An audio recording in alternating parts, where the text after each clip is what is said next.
नमस्कार, बुलेटिन में आपका स्वागत है। मैं हूं आपके साथ आशा सरमाल। चलिए शुरुआत करते हैं बुलेटिन की। छत्तीसगढ़ विधानसभा का बजट एकमात्र यानी कि कल विधानसभा में पेश होगा और पेश होने से पहले सीएम भूपेश बघेल ने कहा कि बजट में ज्यादा समय नहीं बचा है, कुछ ही घंटे बचे हैं और बहुत तरीके से बजट जो है वो पेश किया जाएगा। क्या कुछ वहां पर खास रहेगा वो सुन लीजिए, आखिर क्या कुछ कहा गया।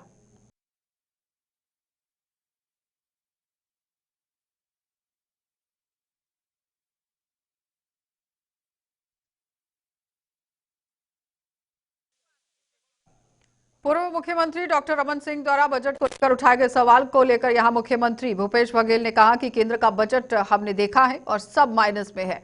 हमने विधानसभा में भी आंकड़े रखे हैं, केंद्र और राज्य की क्या स्थिति है ये पूरे तरीके से आप देख लीजिए। जीएसटी हमारा सरप्लस रहा है और हम पहले और दूसरे स्थान पर रहे, तो पिछले वर्ष के मुकाबले इस वर्ष हमारा जीडीपी ज्यादा रहा। सर, रमन सिंह कह रहे हैं कि आर्थिक कुप्रबंधन का शिकार है सरकार, इसलिए जीरो बजट हो सकता है इस बार का। ऐसी अभी से वो कयास लगा रहे हैं। केंद्र का बजट हमने देख लिया, सब माइनस में है। और मैंने उस दिन विधानसभा सारे आंकड़े हमने रखे हैं, वो देख लीजिए क्या स्थिति है केंद्र के और राज्य की। जीएसटी हमारा सरप्लस रहा है। जीएसटी कलेक्शन में छत्तीसगढ़ कभी पहले स्थान पे कभी दूसरे स्थान पे रहा है और जब से लॉकडाउन ख़त्म हुआ तब से हमारे जीएसटी है वो पिछले वर्ष की अपेक्षा अधिक रही है।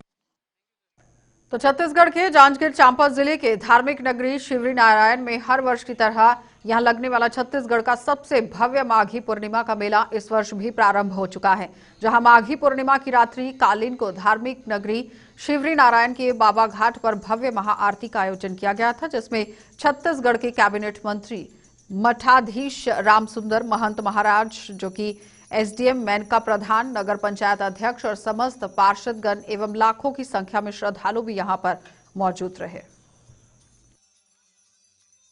प्रमुख धार्मिक स्थल धार्मिक नगरी हमारे यहाँ शिवनारायण है।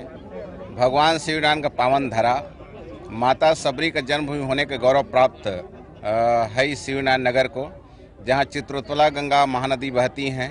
3 नदियों का संगम स्थल है, शिवनाथ नदी, जोंक नदी और महानदी।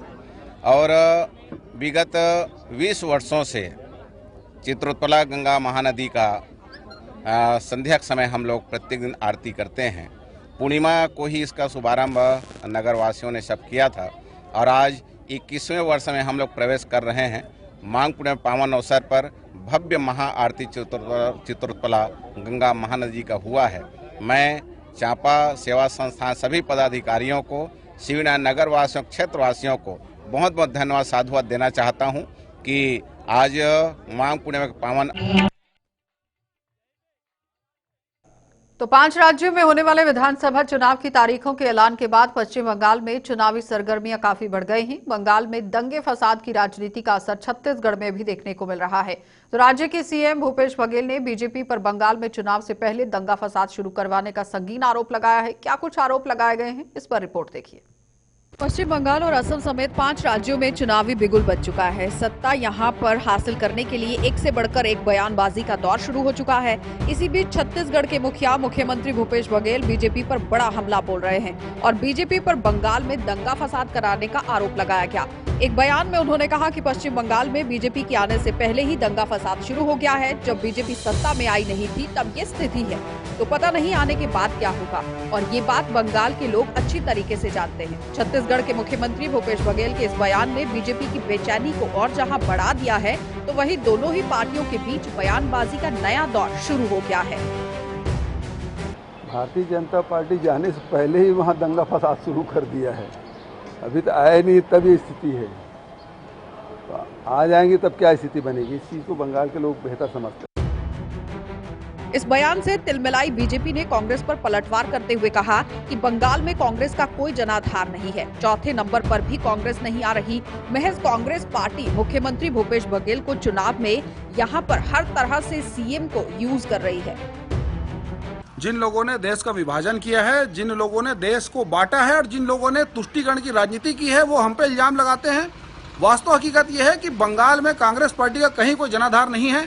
चौथे नंबर में भी कांग्रेस पार्टी की उपस्थिति वहां पर दिख नहीं रही है।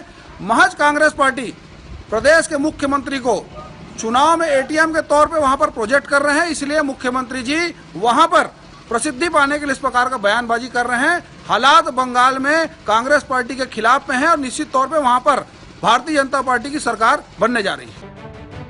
इस बार का बंगाल चुनाव बीजेपी के लिए बहुत ही मायने रखता है, लेकिन बंगाल में दंगे फसाद की राजनीति से किसी को फायदा नहीं होने वाला।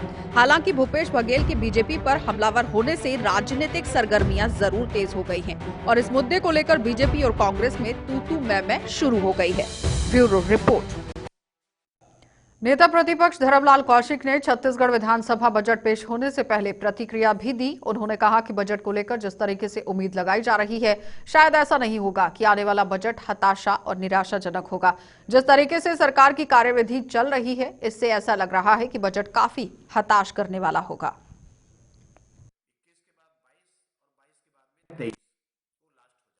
कल बजट प्रस्तुत हुआ छत्तीसगढ़ सरकार के, लेकिन बजट को लेकर के जिस प्रकार से उम्मीद जताई जा रही है और जिस प्रकार से सरकार की कार्यविधि जो चल रही है, मुझे लगता है कि ये बजट भी हताश करने वाला और निराश करने वाला होगा।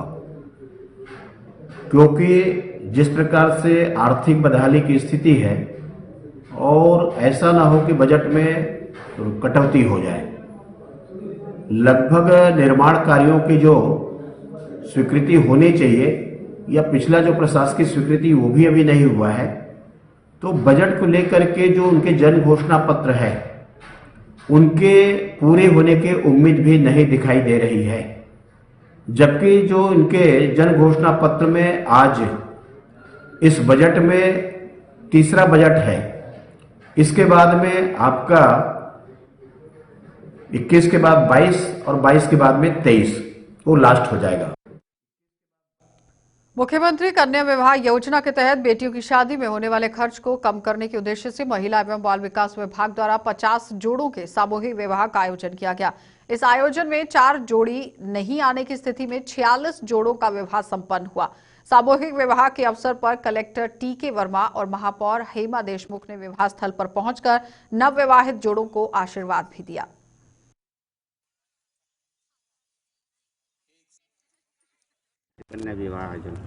जी, आज मुख्यमंत्री कन्या विवाह योजना के अंतर्गत राजनांदगांव में 50 जोड़ों का विवाह हो रहा है गरीब परिवारों से।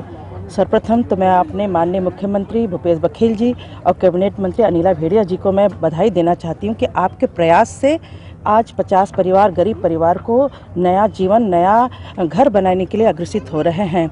आज इस कार्यक्रम में ऐसे जोड़े आए हैं जो सर्वधर्म से जुड़े हुए हैं।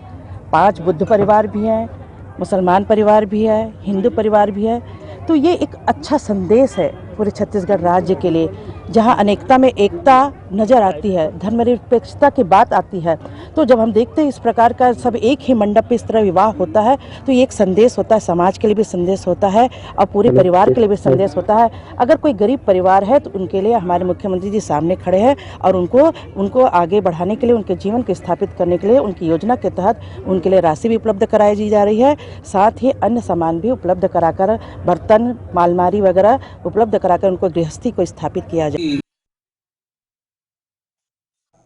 छत्तीसगढ़ बजट पेश होने से पहले पाठ्यपुस्तक निगम के अध्यक्ष शैलेश नितिन त्रिवेदी ने कहा कि मुख्यमंत्री भूपेश बघेल अच्छे सीएम के साथ साथ अच्छे वित्त मंत्री भी साबित हुए हैं और वित्त मंत्री यहां पर ये साबित हुए हैं। और राज्य सरकार ने कोरोना काल में भी, कोरोना नहीं है ये कोरोना काल है, कि कोरोना काल के दौरान भी किस तरह से स्थिति जो है वो बिगड़ती हुई नजर आ रही थी, लेकिन इसके बावजूद आने वाला बजट काफी ज्यादा बढ़िया होगा।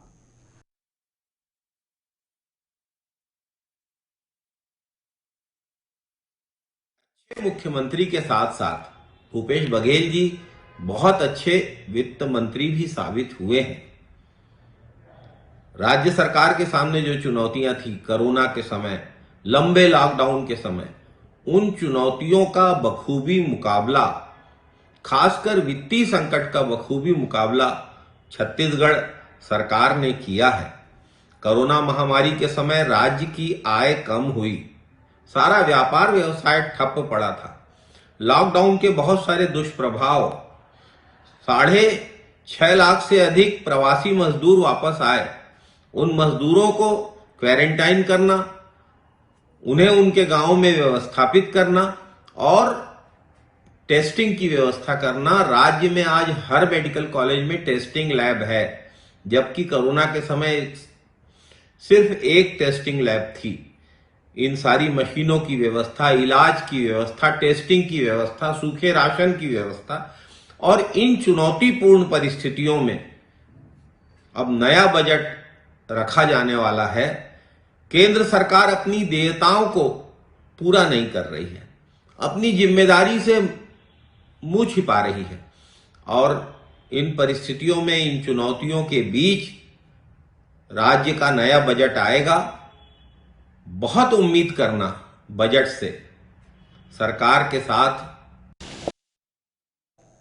तो छत्तीसगढ़ के प्रयागराज राज्य में भी आज विधानसभा अध्यक्ष डॉक्टर चरणदास महंत, गृह मंत्री ताम्रध्वज साहू, राजिम विधायक अमितेश शुक्ल और अभनपुर विधायक धीनेन्द्र साहू ने मुख्य पंच पर भगवान शनिदेव की पूजा अर्चना करते हुए दीप प्रज्वलित किया। और 27 जनवरी से 11 मार्च तक चलने वाले इस आस्था, अध्यात्म एवं संस्कृति का जो त्रिवेणी संगम है, राजीव माघी पुन्नी मेला, इसमें आयोजन किया और इसका शुभारंभ भी किया गया और कई तादाद में श्रद्धालु भी यहां पर पहुंचे हुए थे।